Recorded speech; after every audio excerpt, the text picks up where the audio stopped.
Good morning students. आज हम government budget का जो लास्ट पोर्शन है टाइप ऑफ बजट उसके बारे में डिस्कस करेंगे।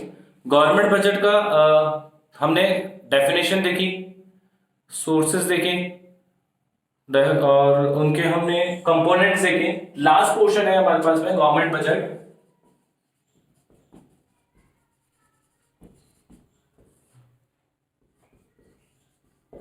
टाइप्स ऑफ बजट, बजट के टाइप्स, कितने टाइप्स का बजट हो सकता है। तो हम यहाँ पे तीन टाइप से बजट को डिफाइन कर रहे हैं, ठीक है, क्लासिफाई कर रहे हैं। फर्स्ट है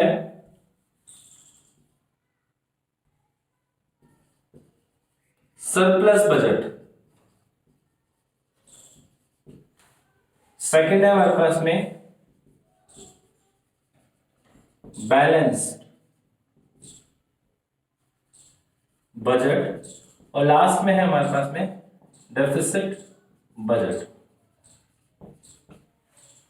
अब सरप्लस बजट की बात करें तो सरप्लस बजट जहां पे total expenditure is less than total receipts, मतलब यहां पे हमारी जो रिसिप्ट्स होगी वो क्या है, हमारी ज्यादा है, और हमारे जो एक्सपेंडिचर है वो क्या होंगे, हमारे कम होंगे। तो receipts is greater than to expenditure, this type of budget is called surplus budget. Next है हमारे पास में बैलेंस्ड बजट। बैलेंस्ड बजट जहां पे total expenditure is equals to total receipts, जहां पे हमारे टोटल एक्सपेंडिचर टोटल रिसिप्ट्स के इक्वल होंगे, तो वो हमारा हो जाएगा बैलेंस्ड बजट। नेक्स्ट है हमारे पास में डेफिसिट बजट। अगर डेफिसिट बजट की बात करें तो total expenditure is greater than to total receipts, जहां पे हमारे एक्सपेंडिचर रिसिप्ट से क्या होंगे, ज्यादा होंगे, तो वो हमारा होगा डेफिसिट बजट। तो यहां पे तीनों जगह अगर बात करें गवर्नमेंट तो गवर्नमेंट की, तो गवर्नमेंट को कहां पे फायदा है, देखो बैलेंस बजट बहुत रेयर केसेस में ऐसा होता है कि वहां पे गवर्नमेंट को बैलेंस बजट बनता है, ठीक है। डेफिसिट बजट की बात करें तो मोस्टली डेफिसिट बजट ही बनता है गवर्नमेंट का। जो बन जाता है बजट, उसके लिए हमेशा क्या होता है कि हम एक्चुअल, प्रोपोर्शनल और पास्ट वाला देखते हैं, मतलब हम फोरकास्ट कर रहे हैं, यहाँ पे हम अपनी तरफ से पहले से प्री प्लान कर रहे हैं। तो जब प्री प्लानिंग कर रहे होते हैं तो होता है बहुत सारी ऐसी चीजें होती है जो अनप्लान्ड फॉर्म में होती है। तो जब अनप्लान्ड फॉर्म है तो वहां पे अनप्लान्ड एक्सपेंडिचर हमारा इसी का पार्ट इंक्लूड हो जाएंगे, और इसकी वजह से क्या होगा, हमारा एक्सपेंडिचर बढ़ जाएगा, और ड्यू टू दिस हमारा बजट क्या हो जाएगा, डेफिसिट हो जाएगा। अब डेफिसिट जो बजट है उसको भी फर्दर हमने तीन पार्ट में डिवाइड कर रखा है।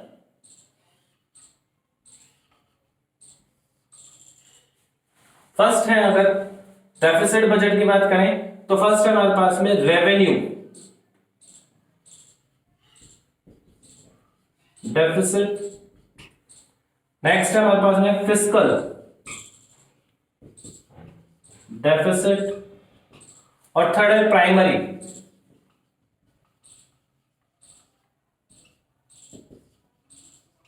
डेफिसिट। तीनों में देखें, प्राइमरी डेफिसिट, फिस्कल डेफिसिट और revenue deficit. Revenue deficit first point है हमारा, रेवेन्यू डेफिसिट। अब रेवेन्यू डेफिसिट मतलब जहां पे हमारा revenue expenditure is greater than to revenue receipts.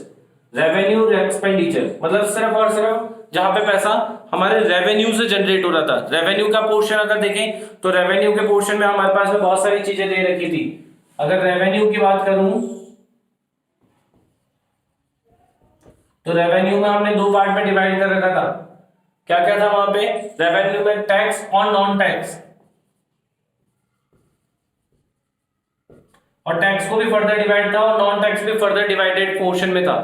तो यहां पे अगर गवर्नमेंट के पास में रेवेन्यू डेफिसिट हुआ है, मतलब रेवेन्यू इतना जनरेट नहीं हो पाया।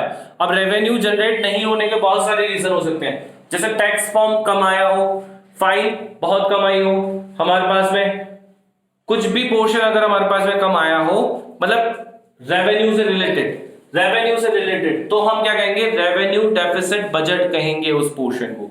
इस पोर्शन में हमारे को ध्यान रखना है सिर्फ और सिर्फ रेवेन्यू की बात हो रही है, चाहे वो रेवेन्यू रिसिप्ट्स हो, चाहे वो रेवेन्यू एक्सपेंडिचर हो।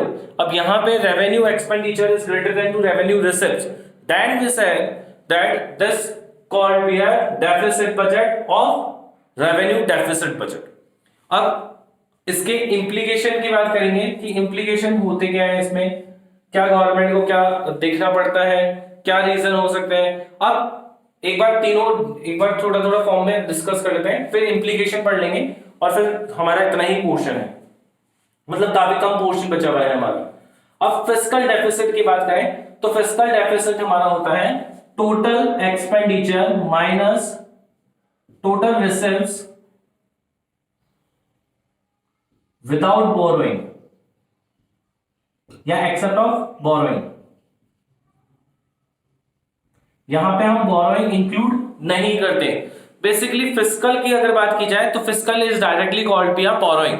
गवर्नमेंट ने इस साल में कितनी बोरोइंग ली होगी, this is called the fiscal deficit budget. और हमने अगर बोरोइंग की कैलकुलेशन, अगर क्वेश्चन में ऐसा दे रखा हो आपको कि फिस्कल डेफिसिट दे रखा हो और बोलता है आपको कि कैलकुलेट द बोरोइंग, तो जो फिस्कल डेफिसिट आया है वही हमारी बोरोइंग डायरेक्टली काउंट होगी। क्योंकि अगर हम टोटल एक्सपेंडिचर की बात करें तो टोटल एक्सपेंडिचर में रेवेन्यू एक्सपेंडिचर और रेवेन्यू रिसिप्ट्स है, और टोटल रिसिप्ट्स की बात करें तो रेवेन्यू एक्सपेंडिचर और कैपिटल एक्सपेंडिचर, और टोटल रिसिप्ट्स में रेवेन्यू रिसिप्ट्स और कैपिटल रिसिप्ट्स। अब कैपिटल रिसिप्ट्स में बहुत सारे पोर्शन आ जाते हैं, जैसे borrowing, recovery of loan, disinvestment और स्मॉल सेविंग। ये सारे पोर्शन हमारे कैपिटल रेवेन्यू का पार्ट है। अब कैपिटल रेवेन्यू में सिर्फ और सिर्फ बोरोइंग नहीं लेनी है आपको, और बाकी सब कुछ इंक्लूड करना है। ये सब कुछ इंक्लूड करना है फिस्कल में।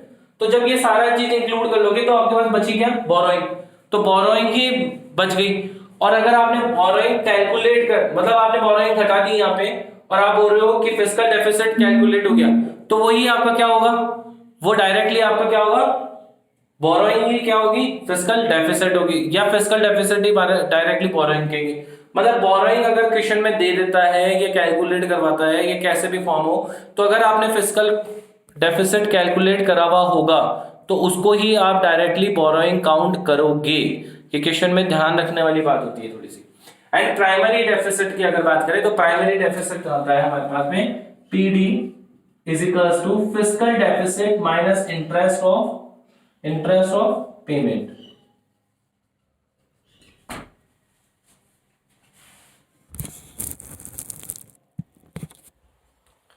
प्राइमरी डेफिसिट की बात करें तो PD primary deficit is equals to fiscal deficit जो हमने कैलकुलेट कर रहे हैं उसमें से अगर हम इंटरेस्ट ऑफ पेमेंट, इंटरेस्ट जो माइनस कर देंगे, इंटरेस्ट मतलब जो भी हमने बोरोइंग ली है वो कहां से कैलकुलेट की हमने, फिस्कल डेफिसिट से। फिस्कल डेफिसिट में जो कैलकुलेट करने के बाद में बोरोइंग आई है उस पे जो इंटरेस्ट हमने पे किया, this interest is subtracted from the fiscal deficit. तो उसमें से अगर माइनस कर लेंगे बोरोइंग में से तो वो आएगा हमारा प्राइमरी डेफिसिट। ये ध्यान रखना है हमारे को, ठीक है। अब क्वेश्चन में क्या पूछेगा, क्वेश्चन कैसे आएंगे, वो सारा न्यूमेरिकल पोर्शन थोड़ा सा अलग फॉर्म में चलेंगे और अगर अलग वीडियो में बताऊंगा।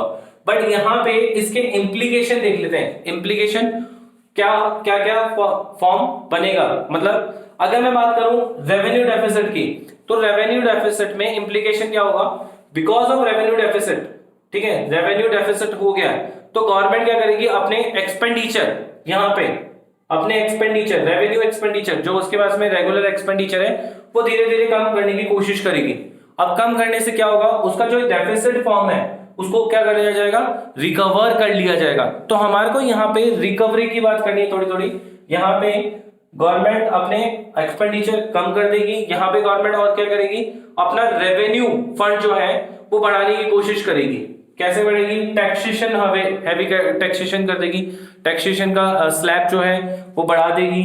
तो यहाँ पे रेवेन्यू डेफिसिट को कम करने के लिए हमारे पास में इंप्लीकेशन की अगर बात करें या हम नॉर्मल इंप्लीकेशन देखें तो वहां पे गवर्नमेंट क्या करेगी, अपने एक्सपेंडिचर, गवर्नमेंट को अपने डेफिसिट कम करना है तो डेफिसिट कम करने के लिए यहाँ पे सबसे पहले अपने एक्सपेंडिचर कम कर देगी, या फिर टैक्सेशन, रेवेन्यू का फॉर्म जो है, रेवेन्यू रिसिप्ट्स का जो फॉर्म है वो बढ़ा देगी, फाइन बढ़ा देगी, फीसेस बढ़ा देगी, टैक्सेशन पोर्शन बढ़ा देगी। तो ये सारी चीजें करके वो क्या करेगी, यहाँ पे अपना फॉर्म क्रिएट करेगी, इस डेफिसिट को कम करने की कोशिश करेगी। नेक्स्ट है फिस्कल डेफिसिट। अगर फिस्कल डेफिसिट की बात करें तो इसके इंप्लीकेशन थोड़े से इंपॉर्टेंट भी हैं और जनरली क्वेश्चंस आपसे पूछा भी जाता है कि implication, right, give implication of fiscal deficit.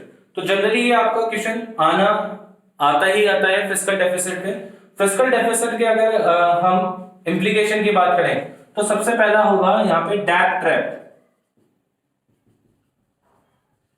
Date traps मतलब अब गवर्नमेंट के पास में क्या होगा, गवर्नमेंट के पास में बहुत सारी बोरोइंग रिक्वायर करेगा। अब रिक्वायरमेंट बोरोइंग बहुत ज्यादा होती जाएगी गवर्नमेंट के पास में, तो गवर्नमेंट की क्या होगी, उसके लिए बहुत ज्यादा बर्डन देती जाएगी।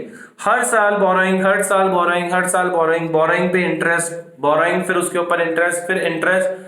तो ये इसके कारण क्या होगा, गवर्नमेंट के पास में जनरली फंड रहेगा ही नहीं, खुद के एक्सपेंडिचर निकालने के लिए भी फंड बहुत कम होता जाएगा, और बहुत कम फंड होता जाएगा तो वो क्या कर देगी, यहाँ पे ट्रैप वाली सिचुएशन हो जाएगी। मतलब ट्रैप वाली सिचुएशन जहां पे उसके पास में दिवालिया, या अपने आप को ये कह सकते हैं हम कि बिल्कुल डाउन स्थिति आ जाएगी, जहां पे उसके पास में पैसा ही नहीं होगा जो वो मार्केट में लगा सके। तो ऐसी सिचुएशन, डेट ट्रैप वाली सिचुएशन गवर्नमेंट के पास में आ जाएगी फिस्कल डेफिसिट के इंप्लीकेशन की फॉर्म में। सेकेंडली अगर बात करें इन्फ्लेशन बहुत ज्यादा होगा, inflation, price of the commodity rises, बहुत ज्यादा बढ़ने लग जाएगी, ठीक है, बहुत ज्यादा बोरोइंग की वजह से चीजों की रेट बढ़ने लग जाएगी, लोग उसको खरीदने में कैपेबल नहीं होंगे। तो ये सेकेंडरी यहाँ पे सिचुएशन क्रिएट हो सकती है। थर्ड, नेशनल डेब्ट की सिचुएशन। नेशनल डेब्ट अगर बात करें तो नेशनल डेब्ट की सिचुएशन जहां पे बोले कि नेशनल डेब्ट होगा क्या, वहां पे गवर्नमेंट के पास में पैसा ही नहीं होगा, तो जो भी उनके पास में पैसा है, जो उनका खजाना है, या हम जनरली कह सकते हैं उनके पास में जो एसेट्स पड़ी हुई थी या सिक्योरिटीज के फॉर्म में जो पैसा पड़ा हुआ था, वो धीरे धीरे क्या होता जाएगा, कम होता जाएगा। और डेब्ट वाली सिचुएशन कंट्री के लिए भी बहुत ज्यादा होती जाएगी, और बहुत सारी सिचुएशन यहाँ पे क्रिएट होती है फिस्कल डेफिसिट में, ठीक है। नेक्स्ट अगर प्राइमरी डेफिसिट की बात करी जाए तो प्राइमरी डेफिसिट में वही बोरोइंग ज्यादा होगा हमारे पास में, बोरोइंग बहुत ज्यादा होने की वजह से क्या होगा, डेब्ट की सिचुएशन बहुत सारी होती जाएगी, ठीक है। Similarly for the fiscal deficit, जो इंप्लीकेशन यहां बन रहे थे, सेम वैसे के वैसे इंप्लीकेशन यहां पे सिचुएशन क्रिएट होने लग जाएगी। अब जनरली गवर्नमेंट करे क्या भाई, गवर्नमेंट को क्या करना चाहिए, गवर्नमेंट ऐसा भी तो नहीं कर सकती कि बहुत ज्यादा रेवेन्यू क्रिएट करने के लिए टैक्सेशन बहुत ज्यादा बढ़ा दे, तो गवर्नमेंट ऐसा भी नहीं कर सकती। गवर्नमेंट बहुत ज्यादा बोरोइंग भी नहीं कर सकती। गवर्नमेंट को करना क्या पड़ेगा, गवर्नमेंट को अपने एक्सपेंडिचर जो हैं वो धीरे धीरे रिड्यूस करने पड़ेंगे। कैसे रिड्यूस करेगी, सैलरी जो देती है गवर्नमेंट अपनी, वो रिड्यूस कर देगी थोड़ा सा, ठीक है। जो एक्सपेंडिचर है गवर्नमेंट के, जैसे एक्सपेंडिचर ऑन बात करें कैपिटल एक्सपेंडिचर, जैसे कुछ बिल्डिंग वगैरह कंस्ट्रक्ट करता है, ठीक है, कुछ फाइनेंस वगैरह जो करती है वहां पे वो कम करने लग जाएगी, इन्वेस्टमेंट बढ़ाने लग जाएगी, ठीक है, बोरोइंग थोड़ी सी कम करेगी वहां पे, अदर कंट्री से में बोरोइंग वहां पे कम कर देगी, और खुद की कंट्री में ही बोरोइंग क्या करेगी, बढ़ाएगी, अदर स्टेट बोरोइंग रिलेशन बढ़ाना कोशिश करेगी यहाँ पे, और बहुत सारे यहाँ पे सिचुएशन, इसको कॉज हम कह सकते हैं जहां पे इस कॉजेस को रिकवर करेगी। तो नेक्स्ट जो वीडियो रहेगा उसमें सिर्फ और सिर्फ न्यूमेरिकल का डिस्कशन करेंगे। इस वीडियो में इतना ही देख रहे हैं कि टाइप ऑफ बजट में भी हमारे पास में सरप्लस, बैलेंस और डेफिसिट बजट थोड़ा सा इंपॉर्टेंट पोर्शन है हमारे पास में। डेफिसिट बजट में हमने डाला रेवेन्यू डेफिसिट, फिस्कल डेफिसिट और primary deficit. Revenue deficit is called via revenue expenditure is greater than to revenue receipts। Formula अगर देखें तो RE revenue RD is equals to RE minus RR, यहाँ पे FD is equals to RE minus TE minus TR, except of borrowing, और यहाँ पे PD is equals to F D minus interest of payment. तो आज की video में बस इतना ही।